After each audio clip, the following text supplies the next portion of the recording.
मेरी सीट पे आ जाओ। अच्छा बेटा ये हमने प्लीज़ अभी ये हमारे लास्ट हमने प्लीज़ क्वेश्चन किया था कि you have to find the volume and surface area of cube and cuboid. ठीक है जी। तो उसमें अब ये जो क्वेश्चन दिया हुआ है हमारा बी पार्ट हम इसको अटेम्प्ट कर रहे हैं। तो देखिएगा पहले सबसे पहले बात ये हो रही है, तो ये बताएं कि ये आपके पास क्या बना हुआ है, ये क्यूब है या क्यूबॉइड है? क्यूब है। क्यूब क्या होता है? अच्छा इसकी सारी लेंथ वेड्थ और हाइट अगर सेम होगी तो उसको हम क्यूब कहेंगे। जिसके बाद जो है आपके पास लेंथ वेड्थ और हाइट जो है वो सेम होगी तो उसको हम कहेंगे ये आपका क्यूब है। देखिए ये जो हमारे पास है बेसिकली ये बहुत सारे यूज कर रहे होते हैं। ठीक है जी। ये भी हमारे पास क्यूब भी है। ठीक है ना जी। इसमें आपके पास जो लेंथ है बेटा विड्थ होती है और हाइट है वो क्या होती है बेटा सेम। ठीक हो गया। अब हम यहाँ पे बात ये कर रहे हैं कि you have to find the volume and surface area. तो पहले हम फोकस कर रहे हैं जी वॉल्यूम को। तो वॉल्यूम ऑफ क्यूब, अब देखिए क्यूबॉइड का फॉर्मूला होता है length multiply by length width multiply by height. लेकिन क्यूब के ये क्यूब है तो क्यूब में आपके पास इधर जो क्वेश्चन दिया हुआ है लेंथ भी इसकी 7 सेंटीमीटर है बेटा, इसकी जो विड्थ है वो भी 7 सेंटीमीटर है और इसकी जो हाइट दी हुई है वो भी 7 सेंटीमीटर दी हुई है। ठीक है जी।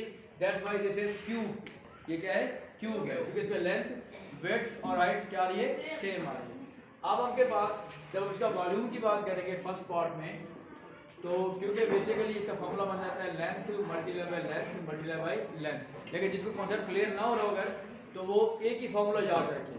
तो लेंथ भी बेटा 7 है, इसके विड्थ भी 7 है और इसकी हाइट भी क्या आ रही है? 7 आ रही है।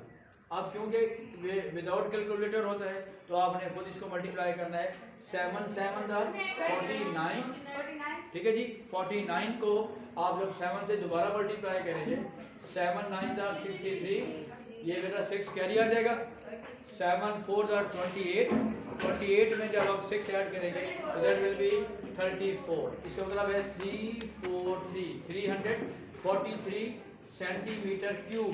क्योंकि ये वॉल्यूम जब होगा तो उसका जो आपका आंसर बन जाएगा volume of cube is equal to 343 centimetre cube. ये इसका आंसर आ जाएगा। अब हम आते हैं जी इसका सेकंड पार्ट पे, surface area. Surface area of cube. Cube क्यों लिख रहा हूँ यहाँ पे?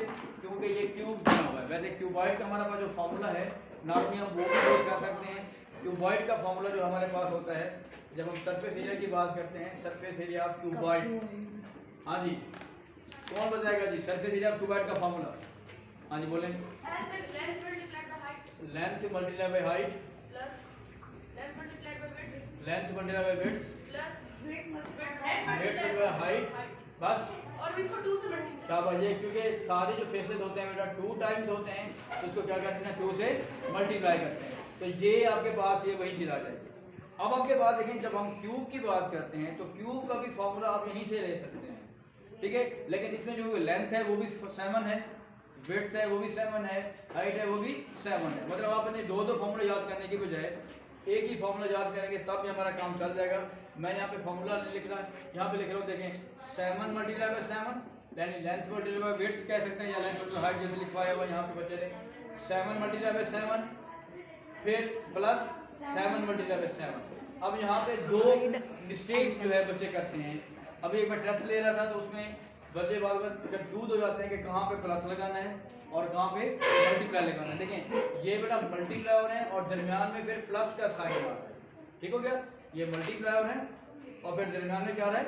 प्लस का साइन आ रहा है। एक बच्चे ने अभी मैं देख रहे थे तो सबको मल्टीप्लाई करना है तो वो कंफ्यूज हो जाते हैं। और दूसरी बात 2 जो है वो ब्रैकेट के बाहर लगाना है कि ये सारा ही 2 टाइम्स हो रहा है। 2 टाइम्स कैसे? जैसे मैंने आपको बताया था कि ये साइड है उसके मिरर पे भी पीछे भी एक साइड है, इसलिए हर साइड 2 दफ़ा आ रही है। ये और ये वाली साइड, जिस तरह आपके पास अगर ये साइड देखें इसकी पीछे वाली साइड कौन सी बनी हुई है? ये वाली। तो हर साइड 2 दफ़ा आ रही है, इसलिए हम इसको क्या करते हैं? 2 से मल्टीप्लाई। हाँ जी पहले विद इन ब्रैकेट सॉल्व करेंगे। 7 7 49 प्लस 7 7 49 प्लस 7 7 49 ठीक हो गया। तो अब आप क्या करेंगे बेटा, अगर विदिन ए ब्रैकेट यूज करते हैं तो 49 को अगर आप 3 दफ़ा ऐड करते हैं या 3 से मल्टीप्लाई कर देते हैं, 9 3 27, 2 आ जाएगा, 3 4 12 और 2 कितना आ जाएगा बेटा 14। तो कितना बन गया जी 147, और जब इसको आप 2 से मल्टीप्लाई करेंगे 294 सेंटीमीटर स्क्वायर, क्योंकि सरफेस एरिया है। अब इसी का जो क्वेश्चन है, अब इसको आर लिख रहा हूँ, ठीक है जी। आप इसको, क्योंकि ये क्यूब है तो क्यूब का जो सरफेस एरिया होता है उसका बेटा फॉर्मूला होता है 6l⁻²। ये भी हम पिछले एक लास्ट वीडियो में जो है वो डिस्कस कर चुके हैं, 6l का स्क्वायर, ठीक है जी। ये भी l स्क्वायर होता है, क्योंकि जब क्यूब की बात करते हैं तो ये भी l स्क्वायर बन जाएगा, ये भी l स्क्वायर बन जाएगा, ये भी l स्क्वायर बन जाएगा। तो within A bracket that will be l square, और जब हम 2 को 3 से मल्टीप्लाई करेंगे that will be 6l square. तो आप डायरेक्ट भी ये फॉर्मूला अप्लाई कर सकते हैं। कैसे जी, 6 कर दें, अब हमारे पास जो लेंथ आ रही है वो 7 है, 7 का स्क्वायर, तो 6 इंटू आपके पास जो 49 सॉरी 7 का स्क्वायर कितना हो जाएगा 49। तो जब उसको आप 6 से मल्टीप्लाई करेंगे तो तब आपके पास जो है वहीं आ जाएगा 294 सेंटीमीटर स्क्वायर। तो आप इसका मतलब है कि इस क्वेश्चन को 2 तरीकों से सॉल्व कर सकते हैं, ठीक है जी। एक ही फॉर्मूला याद रखिए, ऊपर वाले मेथड से भी याद कर सकते हैं और नीचे वाले मेथड से भी इसको आप अटेम्प्ट कर सकते हैं, ठीक है जी। जैसे इसको आपको याद हो जाएगा जी। चलिए, थैंक यू।